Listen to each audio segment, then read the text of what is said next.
पूर्व पश्चिम है कतिपय ल्याङ्ग्वेजहरू चाहिँ मिल्दैन के अनि तिमी कहाँको रे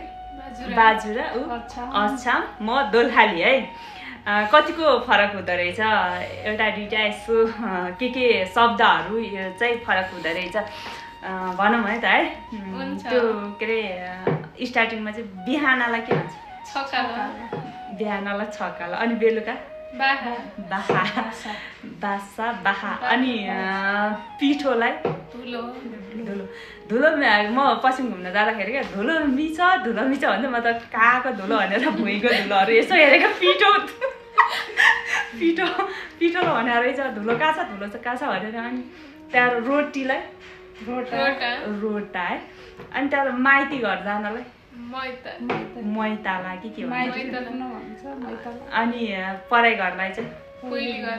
पहिली घर अनि त्यहाँबाट त्यो के अरे फर्सीलाई राधे उसको फरक रहेछ होइन अनि त्यहाँबाट त्यो पिडालु हुन्छ नि पिडालुलाई पड्यालु अनि त्यो कोदालोलाई के भन्छ अरे बारी खनी कोदालोलाई अनि उसलाई चाहिँ के अरे सिस्नुलाई तरकारीलाई तिउन चाहिँ पहिला हाम्रो घरतिर पनि हाम्रो हजुरआमा अजीहरूले चाहिँ तिउनै भन्छ अजीलाई के भन्छ यिनीहरूलाई चाहिँ के अरे धमा हाम्रोमा धमा भनेको चाहिँ ठुलो आमा धम्दा धमा भन्छ ठुलो आमा ठुलालाई चाहिँ तिमीहरूको चाहिँ हाम्रो धम्दा र धमा भन्दै भने के हो धम्दा धमा भनेको अजार अजी भनेको नि थाहा छैन रहेछ बाजे र बज्यूलाई अजी भन्छ हाम्रो चाहिँ अनि त्यो के अरे खाना बसाल्ने त्यो कसौडीलाई के भन्छ भड्डु ताउला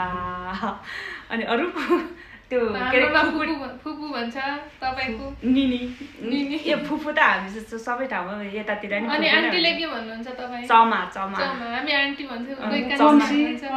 कन्सी साथै एकचोटि यो आफैले बुझ्या थिएन मैमाले नै कुञ्जले कन्सी भनेर म्यासेज गरेछ म ऊ आफैलाई पछि आफ्नो ल्याङ्ग्वेज बुझेको थिएन के भनेको पछि आन्टी भनेको रहेछ अब यति नै होइन अरू पनि थपिँदै गयो भने चाहिँ त्यो थप्दै जम्ला हाम्रो ल्याङ्ग्वेज चाहिँ यति नै आज चाहिँ यति बुझ्नु होला okay by by thank you